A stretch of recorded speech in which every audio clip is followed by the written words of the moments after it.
I remember being at Maryland, 7 national championships in a row, and we didn't win one after that for a while. And how terrible is that? And the athletic director came in and said, "What's wrong with you guys? You're not winning." And that's life. Things are Mm. impermanent. Things change. You're up and then you're down. And what do you do with the down? That's what's important. And then what do you do with the up? Do you really take it over the top?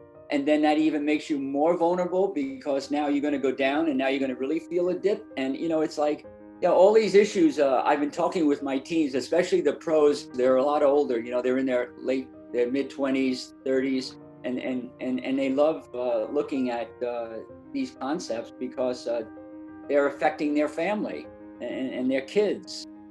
You just heard some of my conversation with Dr. Jerry Lynch, who is more than arguably the greatest sports psychologist in the world. He is a coach and mentor to some of the greatest coaches and teams in sports. He supported coaches like Anson Dorrance at University of North Carolina and Steve Kerr of the Golden State Warriors. In the past 30 years alone, he's been part of 54 Final Four and 36 national championships at the collegiate and professional levels. But really what was most exciting to me about this interview with Jerry wasn't his resume. It was knowing that I was going to spend time with someone who would make me laugh, he'd make me smile, and he'd make me feel valued. In the first part of our conversation with Jerry today, he's going to talk about how, as coaches, we can remove fear and we can become more authentic and more compassionate. Welcome to the Coaching Culture Podcast, brought to you by Thrive on Challenge. I'm JP Nurbin, joined by my friend and co-host Nate Sanderson. Each week in about 30 minutes, we discuss important principles and strategies of transformational leadership. At Thrive on Challenge, we help coaches to raise the standards and strengthen the relationships in their program because we know this type of culture produces better leaders, better people, and better results. To learn more about how we can help you, go to thriveonchallenge.com, where you can also subscribe to our weekly newsletter and get the coaching notes to every episode of this podcast. I think I really would like to start today, Jerry, is just the way that you've supported coaches over the years. And you've obviously supported some phenomenal high-level coaches. And I think in the conversation around coaching and culture and character and leadership, so often it's external challenges that coaches face or that internal challenge sometimes of winning. But I was curious from your perspective as a mentor and, coach to coaches, what have you felt is the biggest internal struggle that you see coaches wrestle with throughout their season and throughout their careers? Fear. One word, fear. And of course, I like to look at words and I break them up. And when I break fear up, it becomes an acronym: false evidence appearing real. And I think they have a lot of fear. I think a lot of coaches would admit that the insecurity comes from losing their job, losing a game, losing a reputation, losing opportunities, fear of losing their team emotionally, uh, fear of uh, fear of not be able to be hired if they are fired. Uh, there's a lot of fear, and a lot of our behaviors are a reflection of that fear. So, if for example, if a coach is afraid of losing the team, uh, they'll try to exert more control. And it's kind of ironic, really, because by asserting more control, your fear comes true. You do lose your team. There's more. There's more a tendency to want to break out. Uh, I like to in the book, the competitive Buddha. I tell the story about the farmer who, and I might have said this at the conference actually, but I love to talk about the farmers who worry and are afraid that their cows are going to leave. So what they do is they build these tight fences, and this way the cows can't go anywhere. But what that does, it increases the tendency of the cows to want to break out because they're feeling tight and tense about the control, right? So the Buddha comes along and is passing through this farm country. The Buddha says to the farmer, if you are afraid of losing control, you have to move the fences back, which is totally counterintuitive. And he said, why? He said, because then they'll feel free to roam and they won't feel a need to leave. And so I always encourage coaches to watch what kind of rules and regulations they're making. The more rules you have, the more rules that can be broken. The more tight the followers feel, the athletes feel with all the rules. They feel uh, they're always looking over their shoulder and they're worried about what's going to happen next. And to your point, JP, I tend to see things as umbrellas, and I like to see the big picture. And if I had to look at all of the coaches I've worked with, uh, though, let me start by saying this: those who are successful have a very low indicators of fear. They're not afraid, and when you're not afraid, you can be yourself. And that's the other fear of like, if I'm myself, maybe I'm not good enough, or maybe they won't like me. When indeed, great coaching is all about being yourself. I talked to Steve Kerr about this issue because I'm always asking him, uh, you know, what makes it work for you? He said, Jerry, uh, I just don't have to worry about that. I'm not afraid of that. As long as I'm being myself, it's going to be okay. I'm sure JP, Nate, I'm sure you've seen this to be true.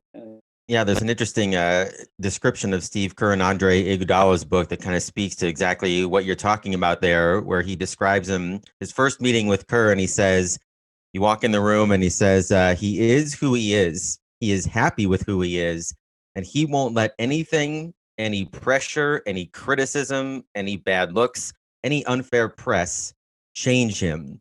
When I read that, I thought two things. First of all, that almost seems like coaching nirvana, when we can get to that place, where we are truly comfortable being who we are, regardless of any, exterior perspective on that. And secondly, the fact that Iguodala picked up on that aspect of his authenticity more than anything else, was the first thing that he describes about Kerr. I thought was a really powerful testimony to the impact that a coach that can find that place can have on an athlete just by being their true self. And Nate, I'm glad you picked up on that. And Iguodala's book is spot on with that story. Uh, but as we all find out, that if we're not going to be ourselves, who are we going to be? It's hard to be someone you're not, and that's when things get really, really strange. Like right now with you, uh, I don't. I want to connect my heart, my human heart with your human heart. And that's how I can be myself. But if I'm trying to connect my professional head with your professional head, we're putting distance there. And there's no connection. And there's no way I can come up to you. There's no way I can be who you are. Uh, and there's no way we can be anybody else. In fact, uh, this idea of being somebody else, it doesn't work. And I didn't know that for all of my life. I mean, I tried to be somebody I wasn't many times. And I look back on those stories, and it's embarrassing to think that I would even try to do that. When I'm doing a conference, like you guys attended the conference that John O'Sullivan and I, with Way of Champions, put on. When I'm doing a conference, I often get the question, "So Jerry, I'm here because I want to be more like Steve Kerr." It's like, no, you can't be more like Steve Kerr. But what I can do is I can help you to be more like yourself, and I can give you the strategies that Steve uses. But you've got to be you, because that's the power. And people don't buy who what you do and what you say. They buy who you're being. And how easy is it to be yourself rather than try to be somebody else? And so I'm being me right now. And if my kids walked in, which they won't because I have a sign on the door, but I mean, if they walked in and they heard me and they listened to me, they wouldn't see the difference between this conversation we're having and a conversation we had last night in front of the fireplace together about life or whatever we're talking about. Gosh, we can really get I mean we can go into how about authenticity, and who do you respect in life? You tell me who you respect, and I'm going to tell you something about them before you even tell me. I'm going to tell you they're authentic, they're genuine, they're vulnerable, I'm going to tell you that about the people you respect. And I don't know them because you respect them for those reasons. We all respect people who are being that way. We might not want to be vulnerable ourselves. We're afraid of being vulnerable, but we admire it in everybody. How can we admire something in everybody and yet be afraid of it for ourselves? I just want to come back to that thing of fear, because that fear is what keeps us from being vulnerable. That fear drives so much of our behavior. There's something you mentioned in one of your books that I really enjoyed, which was The Spirit of the Dancing Warrior, which is one of your older books. But you talk about headspace and heart space in there, extensively, just when we're operating from headspace and when we're operating from that place of heart space. I was curious if you could just explain, because I think it ties a little bit back to this idea of fear, which coaches are so afraid of losing their team. Mhm. Yeah. Uh, I'm going to do something that's rarely done on these podcasts. And I'm going to direct your question to another person, uh, Nate, you. What JP is asking me, I've admired in you. And I have seen that. I have seen video and I have seen you working and I've heard the conversations that you've had. And so JP, you're asking about the headspace and the heart space. What is your thoughts about that? How do you see that? Well, I wasn't prepared to be interviewed here, Jerry. So here I am being put on the That, spot. But that's right. I'm breaking the mold, yeah, because this is a conversation, and I'm brought in as the expert, and if I'm going to be the expert, then I need to be an expert at being open and giving, and so what I'm saying, and I mean this from my heart. Uh, I admire the work that you've done. You're one of the coaches that I talk about. What is it about your heart versus your head, and how can that? Because you're out there in the trenches. yeah. I don't know how to explain it very well, but maybe I can use an anecdote here. You and I haven't caught up for a while, but I lost my head coaching job in the winter last year, and so here I'm an assistant coach for one of my friends here in the area. And you talk about impermanence. We mentioned that at the very beginning here, that change is inevitable, right? And one of the reflective exercises or requirements, I guess, for myself from going from being a head coach for 18 years to being an assistant coach for the first time is really asking myself a lot of questions about what is it about me, the best me that is brought out in coaching. In other words, do I have to be a head coach to feel like I can be the best version of me, if that makes sense? Oh, And absolutely. so and so as I've thought about that, I start to think about, well, what do I enjoy more than anything else when it comes to coaching? And it's the connection with kids. It's connecting to players. It's, being able to build into their lives and use basketball as a way to be able to teach them things about how the brain works and their emotions and all kinds of things that hopefully will help them to grow and to continue into their lives long past basketball. And so as I've thought through some of those things, I've come to realize that there's a lot of those roots that are really deep in my heart of coaching that I can pursue as an assistant coach, whether I'm the one writing the scouting report or leading the practice or the first one to communicate in a huddle. A lot of those things I've realized are secondary for me because it's really about the connection with the player and with the person. And so I've been really fortunate that the coach that I'm working with has given me the opportunity to have one-on-ones throughout the year with players and to be able to, carve time out to connect with them and try to leverage, some of my strengths in helping to build the team culture. And I do much more of that now with this group than worrying about a lot of the X's and O's and the scouting reports and things like that. And that feels full. It's not the same. Obviously, it's not the same as being, in the first chair. But at the same time, I think it's through that process of just self-examination, looking back at my most fulfilling moments and looking ahead to how can I have moments like that in a different context. I guess in a way is trying to be true to what has always been in my heart when it comes to coaching. Mhm.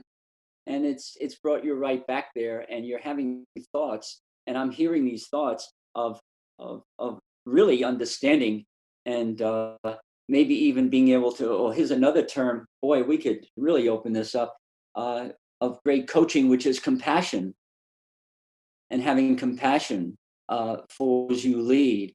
And compassion doesn't stop in the first seat, it's right down the line. And compassion is something that Phil Jackson talks about in his coaching in his book 11 Rings, where and Steve Kerr actually, one of his core values is compassion with the team. Uh, it's what really made things happen. Without compassion, there would be no championships. And uh, what's interesting is my head is spinning with so many things that both of you were saying in a good way. I mean, you stimulate me like crazy. Uh, um, I should be writing a lot of this down, but I know that in ancient times, I tend to lean on a lot of wisdom from the ancient books, and I know that uh, the head coach of the ancient warriors, who is the leader of the tribe, uh, a lot of these different uh, organizations in 2,000 years ago or 1,000 years ago, they would make it a rule that the top gun, the leader of the whole pack, would have to serve as a warrior for a year or 6 months on purpose. So, it's like, okay, I walk into a dojo, I have a black belt on, I'm like the guy, right? I got everything I need. I'm black belt, maybe a third degree Dan, black belt. What I need to do is take that black belt off and put a white belt on, which is a beginner's belt, and walk into another dojo and feel what it's like to be a beginner again, or to not be the top person, and to see it from that through those eyes, and to understand what assistant coaches are going through, so that when I become that head coach again, I'll have a better understanding and more compassion, and I'll be a better head coach for my assistants, which is really uh, something that we learn. And you've been put in that situation, Nate. One of the things that comes through in your comment, and JP's indirectly, is the concept of love. And that's a concept that a lot of coaches shy away from, because they're afraid of it. And of course, by love, I'm not talking about romantic love. I'm just talking about really deep connection, as you say, that word connection and caring. But if you don't mind, I want to read you a quote. I'm taking this out of Win the Day. It's about team building. And here's a quote from Jackson. It takes a number of critical factors to win an NBA championship. It takes talent. I don't think he would have won much without Kobe and Shaq and Michael and Scotty and all these guys. It says it takes talent, it takes creativity, it takes a certain IQ, it takes toughness, resilience, and even some luck. But if a team doesn't have the most essential ingredient, none of those factors matter. None of them, because no championship will be won, and that factor is love. That's what he says. It's love. And then going back, as I was referring to, 2,500 years ago, Sun Tzu. And for those of our listeners who wonder who Sun Tzu is, Suntzu, he wrote the book The Art of War, which is the most highly read book of all leaders uh, in all disciplines ever. It's the second most widely read book behind the Bible. Okay. And in that book, he says, he emphasized the importance of love for success. He says, Taoist generals, leaders care for their troops as they would take care of a child who was loved. He says, by loving others, the chances of victory are greatly enhanced. Then I remember listening to Steve with Seth Curry coming off the bench and Steve giving him something, whispering something in his ear. And then he goes, pats him on the back and on his butt. And he says, I love you, big guy. It's like, when I feel loved and I feel cared for, I'm going to go the distance. I remember meeting for the first time Dean Smith, Coach Smith, University of North Carolina, an icon. I walked into his office and sat down. We had a meeting for 45 minutes. I felt so loved and so cared for. He made me feel like I was the most important person in his life. And I know that's not true intellectually, but my heart felt that I was the most important person. And who am I? Jerry Lynch. I mean, he didn't know me from Adam, and he, just the way he talked to me and how he respected and trusted and how vulnerable he was with me. And I walked out of that meeting. Now, make believe I'm his athlete, right? So I'm his athlete. I would have done anything he asked. I would have licked the floor of the dust if the floor was dirty, And he said I needed the floor clean because we have to practice. I would have done anything for him. And I had tears in my eyes, and I was inspired. And my inspiration within a year led to the publishing of my book, Coaching with Heart. And so this is what great coaches do. They love, they connect, they care. And you don't have to do it as the head coach. In fact, so many athletes tell me it's their assistant coach who they really work for, who they work so hard for. And there's a lot of great, amazing assistant coaches. And what they do is they define the role of what that's going to be and how they can help in many ways to develop the full development of the capacity of the human being.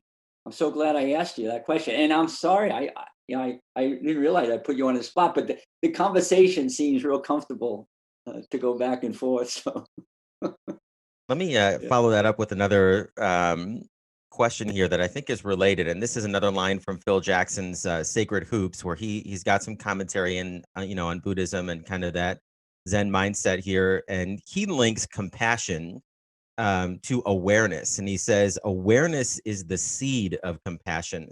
As we begin to notice ourselves and others just as we are, without judgment, compassion flows naturally.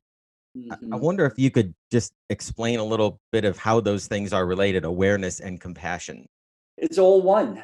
It's all one. It's not like I'm going to have compassion today but not have awareness, or I'm going to have awareness without it. One leads to the other. It's more circular, not linear. And so I often talk about this in our meeting, in our wonderful conference in Boulder, Colorado, several years ago, which is your awareness, the power of, in order to have influence. Now, we want to have influence, don't we? I mean, I ask 1,000 coaches, yes or no, thumbs up, thumbs down. You need to have influence. Yes, of course we need to have influence. But the question is, to your point, do you have the awareness, the mindfulness to know that you have the power of influence? Because I can walk into a room, and by the way, I love this phrase, your influence is never neutral, you know? So if you were sitting there like this with your eyes closed, you would be influencing me, but you're not. You're sitting there with your eyes open like this. You got a smile on your face. You're really engaged. That's influencing me. The idea of being aware is so important. So I walk into a room and I know right from the get-go, as a coach, as your coach, that I could light this experience up or I can cast it into darkness or some other place along that continuum. Light it up, darkness, somewhere in between, but I'm going to influence you. And the more often, the more I am aware of the power of that influence, the more I have a say in the outcome. So it's an easy buy-in. if you understand that it's being mindful of your power, not power over somebody, but power to influence. That's a very important distinction. I either have, as a great coach, I want to have power to, I want to have power with you. Together, we create something. I want to have power within, but I don't want to have power over. You know, it was the great guitarist Jimi Hendrix. I love music, and I love him, his music. Jimi Hendrix once said, "When the power of love is more important than the love of power, we'll all be better off because of it." And to which I add, we'll be better coaches because of it.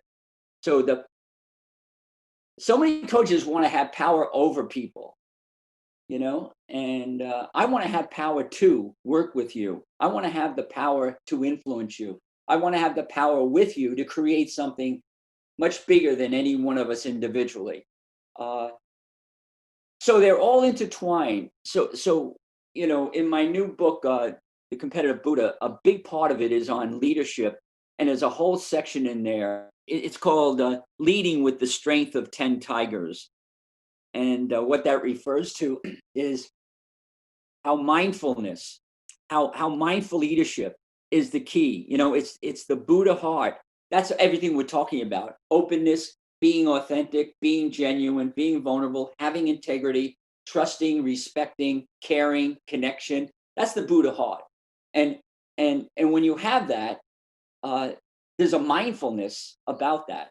And one thing leads to another. If you're mindful, you're going to have compassion. If you're compassionate, you'll be mindful.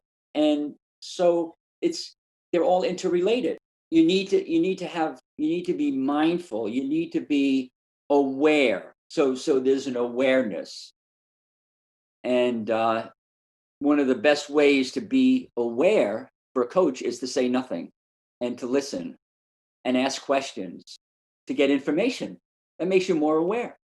So I have a nice acronym. It's called LOVE, L-U-V. Since we're talking about love, it's L-U-V though. L is to listen. Try this with your loved ones and friends. L is listen. So I'm going to listen. And U is understand by asking questions. And V is to validate. You know, so I say, Nate, wow, that's a fantastic point. You know, the point you're making is really relevant. It's important. And I can say, JP, you know, I really value the work you're doing. You know, it's really making an impact on so many people by having this podcast. You're really, you know, you bring me on, but you're the expert. What you're doing is you're choosing people to come into your world so that you can influence and have a positive influence on all those who are listening. You shared the story of your interaction with Dean Smith. And honestly, when I met you a few years back at the Way of Champions conference, I felt that. I felt that you were so invested. And I remember the very first conversation I had, you were in sandals and shorts, obviously. Um, and it Still was am. incredible. But I can count on my hand. There's probably 5 people that I've had a convert. You're one of those 5 that of in my life that I've experienced that have created such an intense feeling when I first initially met them or when I continue to meet them of as far as just what you said there. You're listening, you're asking questions, you're validating, you just feel love, you feel a connection. And my question for you is is this something you have developed over time? Is this a skill that you've worked on, and how have you done that? Because I know I probably have made people feel a little bit of that, but it's something I want to give that feeling that you gave to me. I want to give that to other people in my life, not just athletes, my coaches, my children, my wife. That's something I want to continue to nurture and grow. Me too. Me too. Which answers your question. No, it's not natural. No, it doesn't. It doesn't just happen like I'm this special person who has these qualities. I care about you so much that I want to find ways into your heart. So I'm constantly learning ways into your heart, because if I can get into your heart, then we can change the world for you, your world. The thing about the Dean Smith interview, or not, it wasn't an interview, it was just a conversation, is I felt I felt important. I felt relevant. I felt valued. So when I walked out, I thought to myself, wow, this really changes my whole approach. I mean, I've always wanted to be helpful. I've been teaching, first walked into a classroom on 1964. I was teaching English literature and I was coaching basketball, not nearly, and I mean this sincerely, not the level that Nate, you were coaching, but I was young and I was trying it, and I was making a lot of mistakes. And okay. So I'm always trying to be a better version of myself. And so when I walked out of the Dean Smith conversation, he changed my why. So all of us out there who are listening to this conversation, I can't stress enough how important it is to really know why you're coaching. So when you met me, JP, I was very much aware, then we go back to the word aware that Nate was talking about. I walk into a room, I'm aware of why I'm there. I'm not there to make money. I'm there to make a difference. That's my why. And the other part of my why is to master my craft. And what you're talking about is my craft. My craft is to coach. And in order to master coaching, I have to understand it's not about how much X's and O's I have and how well I can run an out of bounds play. My craft is all about the relationship game. And all the great coaches know this. It's about mastering the relationship game. So you don't have to be a psychologist to do this. All you have to do is want to influence other people. And the way you influence people is to connect from the heart. My why is to make a difference and to master my craft. So it's a dual-edged thing. To your point, JP, is no, this I was born and raised in Brooklyn, New York. Need I say anything else? I mean, really, Brooklyn now has been regentified and it's a very different place. When I grew up there was a gang on every street corner. I mean, you never know if you're going to come home alive. I'm not kidding.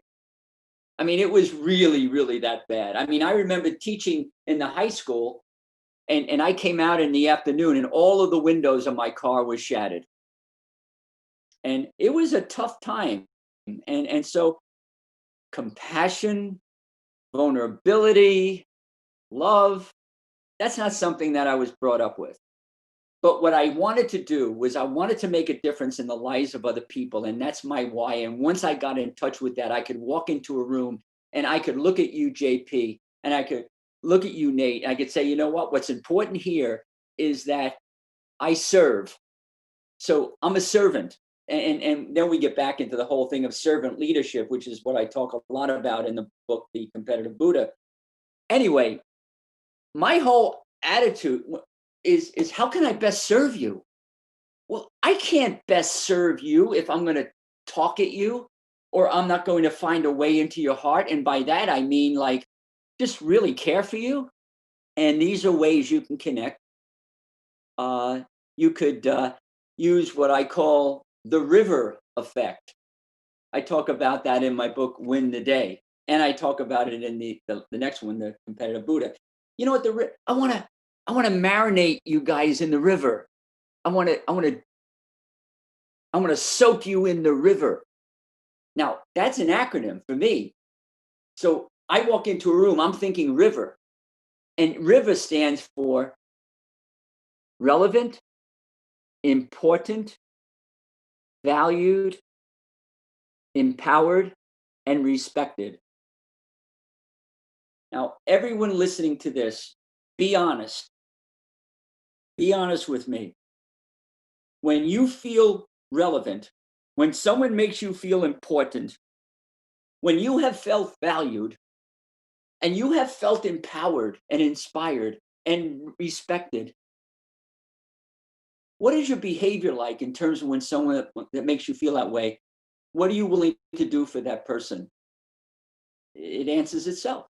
All right, we'll be back in our next episode with Jerry to talk about The Competitive Buddha, his new book. In the meantime, if you'd like to get our very detailed coaching notes to this episode and to every episode of the podcast, you can get those each week by subscribing to the TOC newsletter. To subscribe, you just need to visit the top link in the details of this episode or go to thriveonchallenge.com and subscribe there. Also, there will be links to Jerry's details as well as his book, Win the Day and The Competitive Buddha, within those coaching notes and the details of this episode.